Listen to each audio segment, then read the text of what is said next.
کہ جو اہل ایمان ہیں اللہ رب العزت ان کو تو ابتدا میں جنت عطا فرما دیں گے، کچھ ایسے ہوں گے جن کو بغیر حساب کے جنت مل جائے گی۔ اللہ ہمیں بھی بغیر حساب کے جنت میں داخل ہونے والوں میں شامل فرما دے۔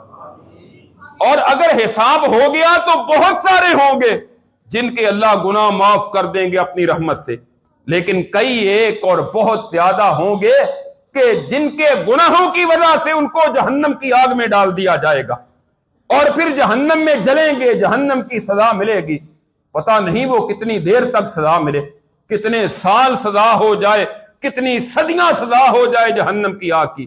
نبی کریم صلی اللہ علیہ وسلم کی سفارش پر پھر ان کو نکالا جائے گا جن کے دل میں رائی ایک معمولی سا دانہ ہے، اس سے کم بھی جس کے دل میں ایمان ہوگا ان کو جہنم کی آگ سے نکال لیا جائے گا۔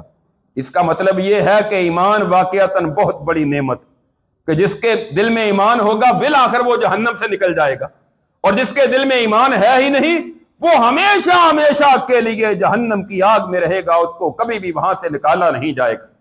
اب ایمان کیا ہے؟ اب ہمیں اس بات کی تو فکر ہونی چاہیے کہ ہم مومن ہوں، ایمان کی اعلیٰ درجے پر پہنچ جائیں، بہت اچھی بات ہے۔ اب ایمان کا اعلیٰ درجہ کیا ہے اور ایمان کا کم تر درجہ کیا ہے، صرف یہ نہ سمجھے کہ ہم نے کلمہ پڑھا ہوا ہے اور ہم ایمان والے ہیں۔ پوچھ لیا جائے ایمان کہتے کسے ہیں تو پتہ ہی نہیں ایمان کسے کہتے ہیں۔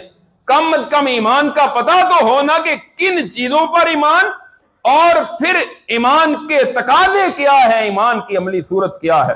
تو ایمان جو ہے یہ تین چیزوں کا نام ہے۔ پہلا ہے اقرار باللسان، اپنی زبان سے اقرار کرنا، کلمہ پڑھتے ہیں اپنی زبان کے ساتھ۔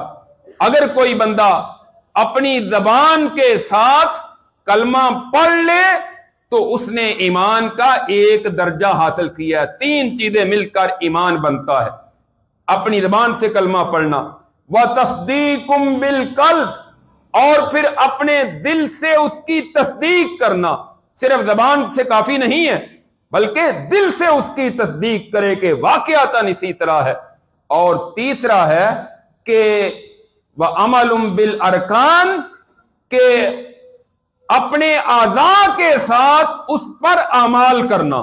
یہ تین چیزیں مل کر ایمان بنتا ہے۔